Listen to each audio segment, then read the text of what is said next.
নমস্কার। আজকাল খুব উড়োজাহাজের চল হয়েছে, কিন্তু আমাদের ছোটবেলায় সত্যি এমনটি ছিল না। আমরা বেশিরভাগ সময়ই খুব ঠেকায় না পড়লে যেতাম এক জায়গা থেকে আরেক জায়গা রেলগাড়ি চেপে। আর সে রেলগাড়ি যদি রাত্রের যাত্রা হয় তাহলে তো আনন্দের সীমা থাকতো না। আমার বাবা একটু ঘরকুনো ছিল, সেই জন্য আমাদের বেড়াতে যাওয়া হতো বেশ কম।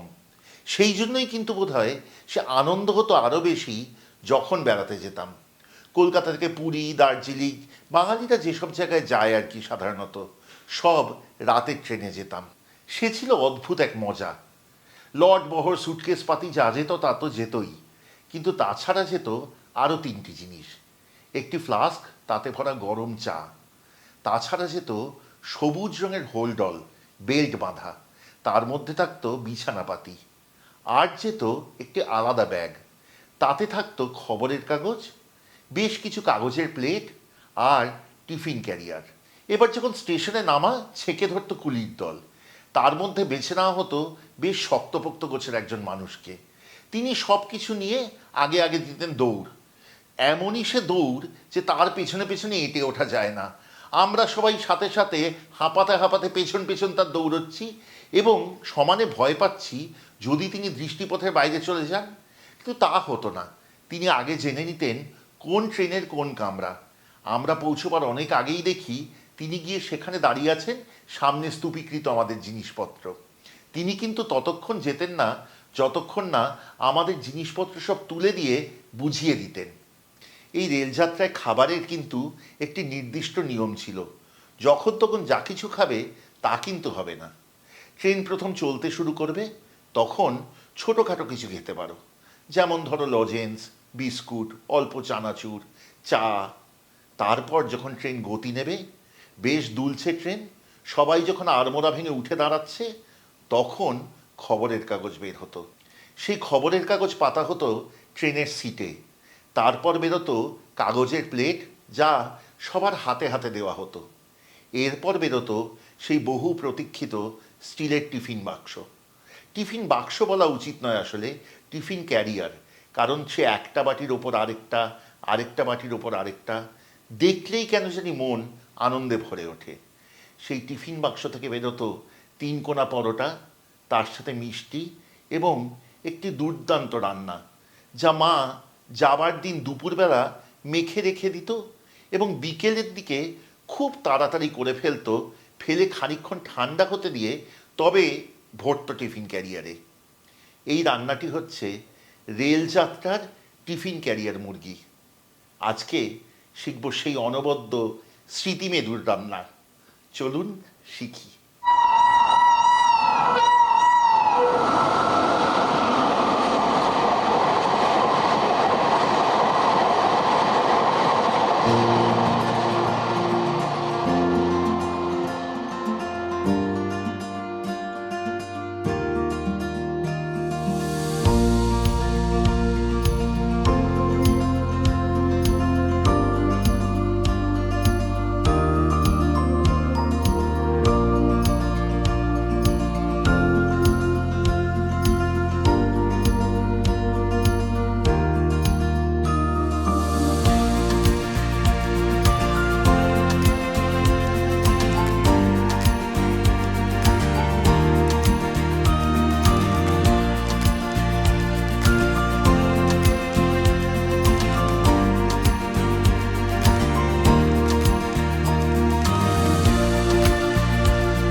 বেড়াতে যাবার দিন সকাল থেকে কিন্তু মেলা কাজ। নিজেরা তৈরি হও, সব কিছু গোছাও, ফর্দ মিলিয়ে দেখো সব কিছু ঠিকঠাকভাবে নেওয়া হয়েছে কি না। কিন্তু তারই মাঝে রাতের খাবারে কিন্তু একটু আপোষ করা যাবে না। সেই জন্য এই রান্না একাধারে যেমন অতি সহজ এবং খুব দ্রুত হয়, তেমনই খুব সুস্বাদু। এই রান্নাটির কিন্তু দুটি বিশেষত্ব। প্রথমত, এই রান্নায় এক ফোঁটাও জল পড়ে না, এবং দ্বিতীয়ত, এই রান্নাতে আলু দেওয়া হয় না।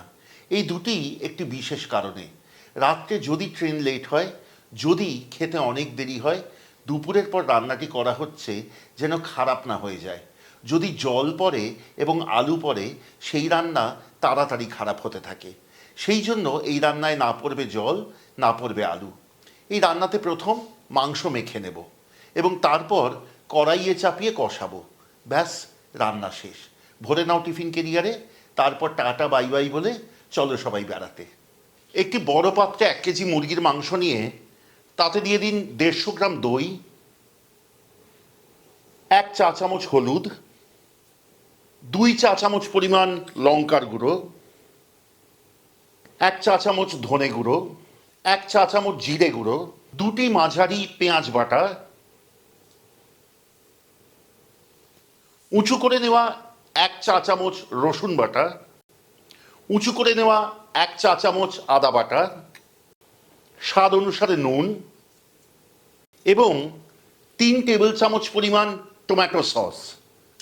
যারা টমেটো সস থেকে আশঙ্কিত হচ্ছেন তাদের বলি, আজ থেকে 40-45 বছর আগে টমেটো সস কিন্তু কলকাতা শহরে যথেষ্ট সহজলভ্য ছিল। এবার সবকটি উপকরণ দিয়ে মাংস ভালো করে মেখে রেখে দিন আগামী আধ ঘন্টা থেকে 1 ঘন্টা।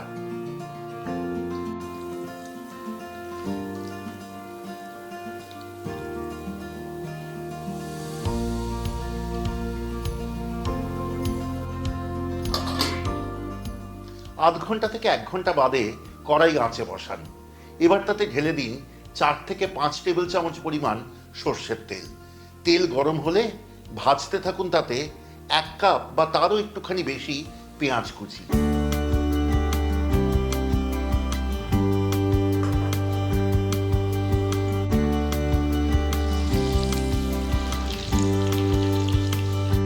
মিনিট 5-এর মধ্যে দেখবেন পেঁয়াজে রং ধরতে শুরু করেছে। তখন এতে ঢেলে দিন মুরগির মাংস।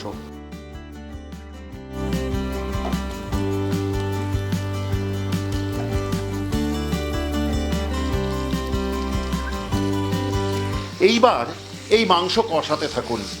প্রথমে আঁচ রাখবেন চড়া এবং যখন ভালো করে ফুটতে আরম্ভ করবে তখন আঁচ কমিয়ে আনবেন মাঝারির থেকেও তলায়।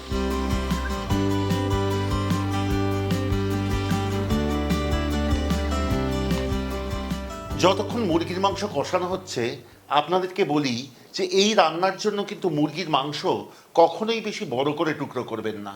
মাঝারি বা তার থেকেও একটু ছোট হলেই কিন্তু খুব স্বাদ হবে এই রান্নার। তাছাড়া যখন কষাবেন দেখবেন খানিকক্ষণ বাদে বাদেই কীরকম মন্ত্র বলে রং পাল্টাবে এই রান্নাটির। দেখতে খুব ভালো হবে, খেতে তো কথাই নেই। রান্নাটি আরও বেশ খানিকক্ষণ কষানো হবে। ততক্ষণে আপনাদের কাছে অনুরোধ রাখি, কেমন লাগলো আজকের পর্বটি এবং আমাদের এই চ্যানেলের অন্যান্য পর্ব দয়া করে আমাদের কমেন্টে লিখে পাঠাবেন। যথাসাধ্য উত্তর দেওয়ার চেষ্টা করব। যদি ভালো লাগে শেয়ার করবেন আত্মীয় বন্ধুদের সাথে এবং সাবস্ক্রাইব করে সঙ্গে থাকবেন, খুব আনন্দ পাবো। এবং যদি চান আমাদের চ্যানেলের সব রান্নার নোটিফিকেশন সবচেয়ে আগে পৌঁছবে আপনাদের কাছে, তাহলে অবশ্যই বেল আইকনটি টিপে দেবেন।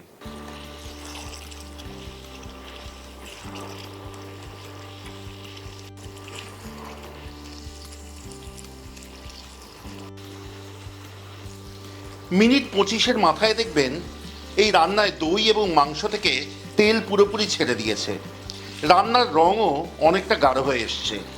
তখন আসবো এই রান্নার শেষ পর্যায়ে। এইবারে রান্নায় দিয়ে দিন 1 চা চামচ গরম মশলার গুঁড়ো।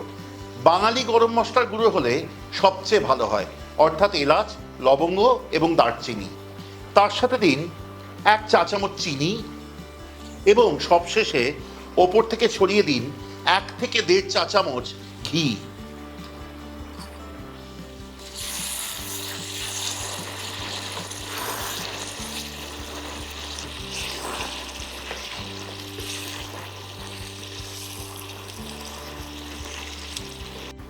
শেষ করবার আগে আপনাদের জন্য রাখি একটি টোটকা।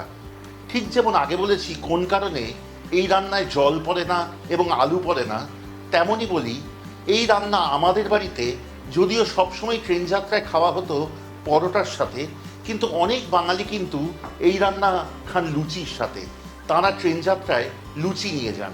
তবে লুচি বা পরোটা যাই খান না কেন, সেইটা যখন মাখবেন ট্রেনে যদি নিয়ে যান, তাহলে সবসময় দুধ দিয়ে মাখবেন, জল দিয়ে নয়।